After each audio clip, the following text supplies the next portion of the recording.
So I'd like to invite you into a story of how Onyx was created. How did this all come to be? And it's funny, it came to be. There was really no plan to it. It was by need. I had issues with, me dealing with injuries, and as a coach, always being beat up, elbows hurting, shoulders, hand issues where I couldn't squeeze on the mitts, the issues with no left or right mitts.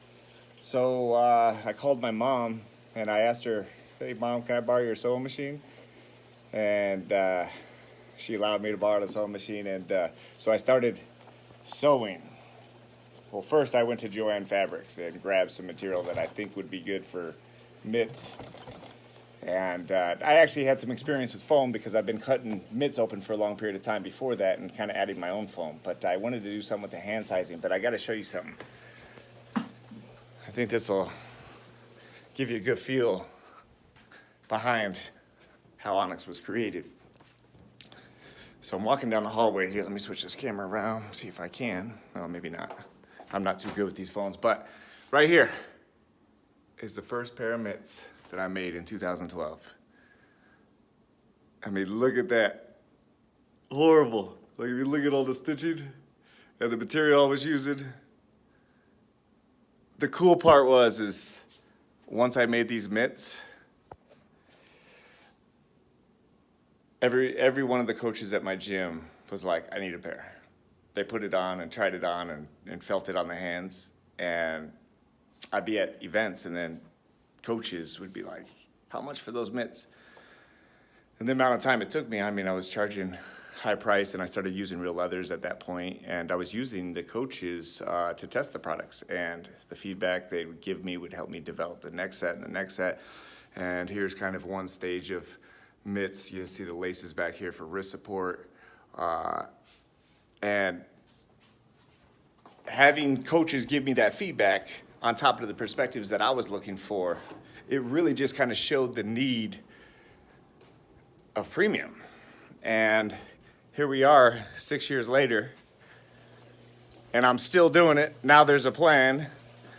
Before there was not a plan, but it's very cool to kind of see how things evolve in this world.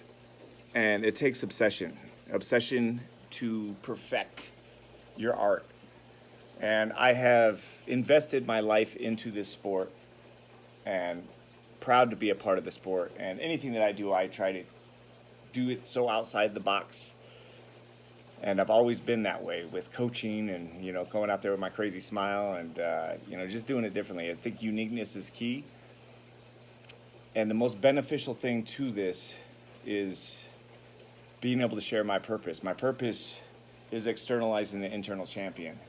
And I can do that with my athletes because I get to be with them daily. But with fighters who are out there, I love every fighter. They inspire me. The getting in a cage or a ring there's a certain spirituality to it, and I respect anybody who does it. And there's entertainment, and there's so much that goes involved that helps. People beat cancer. Someone is inspired by fighters. Fighters inspire people. It's a great thing for this world.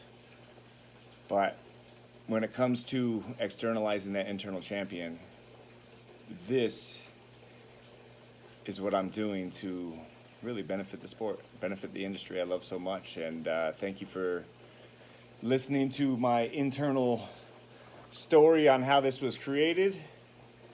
And let me get back to Bang's Muay Thai Shield.